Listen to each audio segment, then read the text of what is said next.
বাংলাদেশ জাতীয়তাবাদী যুব দলের আজকে ৪৭তম প্রতিষ্ঠাবার্ষিকী। আমরা বিগত দিন আন্দোলন সংগ্রামে মাঠে ছিলাম, কিন্তু যেভাবে আমরা সবাই ছিলাম, ঐক্যবদ্ধ ছিলাম, ফ্যাসিস্ট হাসিনার কারণে আমরা সবাই মাঠে এইভাবে উন্মুক্তভাবে প্রতিষ্ঠাবার্ষিকী কখনোই পালন করতে পারি নাই।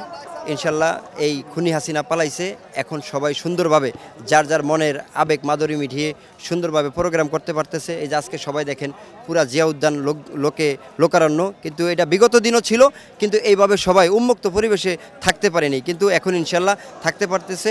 আমাদের কাছে সবাই ভালো লাগছে, দেশবাসীও দেখতেছে যে না, সুন্দর যুবদল ঐক্যবদ্ধভাবে সামনের দিকে এইভাবে দীর্ঘদিন যাবৎ এভাবে রোডে থাকবে এবং রাজপথে থেকেই সুন্দরভাবে এই দেশে বিজয় অর্জন করবে ইনশাল্লাহ। প্রথমে ৭১ টিভিকে ধন্যবাদ যে আজকে আমাদের এই প্রতিষ্ঠা বার্ষিকীর যে অনুষ্ঠানকে আপনারা প্রচার করতে এসেছেন। আপনাদের জাতীয়তাবাদী যুবদল ঢাকা মহানগর উত্তরের পক্ষ থেকে আপনাদেরকে সংগ্রামী শুভেচ্ছা জানাচ্ছি। আমরা বিগত ১৭টি বছর আন্দোলন সংগ্রাম করে মাঠে ঘাটে ঘুমিয়ে এ পর্যন্ত এসেছি। তো বিএনপি চেয়ারম্যান জনাব ভারপ্রাপ্ত চেয়ারম্যান জনাব তারেক রহমানের নির্দেশে আমরা ৩১ দফা বাস্তবায়ন করতেছি। ৩১ দফার প্রত্যেকটি কথা জনগণের কাছে পৌঁছে দিচ্ছি এবং আমাদের একটাই উদ্দেশ্য, নিজেদেরকে সৎ রাখা, সৎভাবে কাজ করা, আগামী দিনে জনগণের আস্থা অর্জন করা।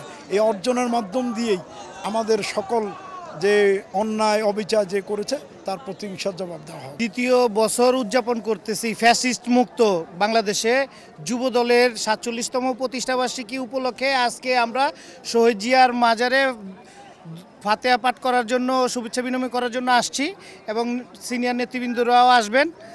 তো আমরা এই প্রতিষ্ঠাবার্ষিকীর উপলক্ষে ফ্যাসিস্ট মুক্ত পরিবেশে আমরা কথা বলতে পারতেছি, এর জন্য মহান আল্লাহর কাছে শুকরিয়া আদায় করি, আলহামদুলিল্লাহ। এখন আপনি যে প্রশ্নটা করেছেন, আসলে আমরা আমাদের কৃতকর্মের মাঝেই সব কিছু আছে। আমরা যদি ভালো কাজ করি তাহলে জনগণ ভালো বলবে, খারাপ কাজ করলে খারাপ বলবে। তো আমরা আমাদের বিএনপির ভারপ্রাপ্ত চেয়ারম্যান জনাব তারেক রহমানের নির্দেশে ওই ৫ই আগস্টের পর থেকেই সংযত আছি, সমাজে ভালো কাজগুলো করতেছি, সমাজের যে উন্নয়নমূলক কাজগুলো আমরা আমাদের ঢাকা মহানগর উত্তর যুবদলের সংগ্রামী সদস্য সচিব সাজাদুল মিরাজ ভাইয়ের নির্দেশে এবং মিরাজ ভাইকে সাথে নিয়ে ঢাকা ১৪ আসনে কি উন্নয়নমূলক কাজ করেছি এটা দেশবাসী দেখেছে। স্বৈরাচার মুক্ত বাংলাদেশে আজকে আমরা স্বতঃস্ফূর্তভাবে জাতীয়তাবাদী যুবদলের জন্মদিনের প্রতিষ্ঠাবার্ষিকীর প্রোগ্রামটি উদযাপন করছি। আমাদের আগামীতে আমাদের দলের দেশনেত্রী বেগম খালেদা জিয়া এবং দেশনায়ক তারেক রহমানের যে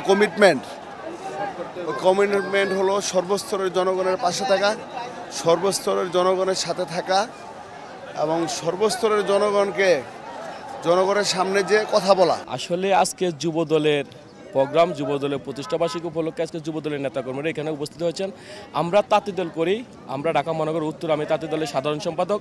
আজকে আমাদের একটা থানার প্রোগ্রাম ছিল পূর্ব ঘোষিত, তো তাদেরকে বললাম আজকে যুবদলের প্রোগ্রাম আছে, তোমরা আজকে আইসো না, যেহেতু যুবদলের বৃহত্তর একটা সংগঠন যুবদল, ওরা মাজারে যাবে।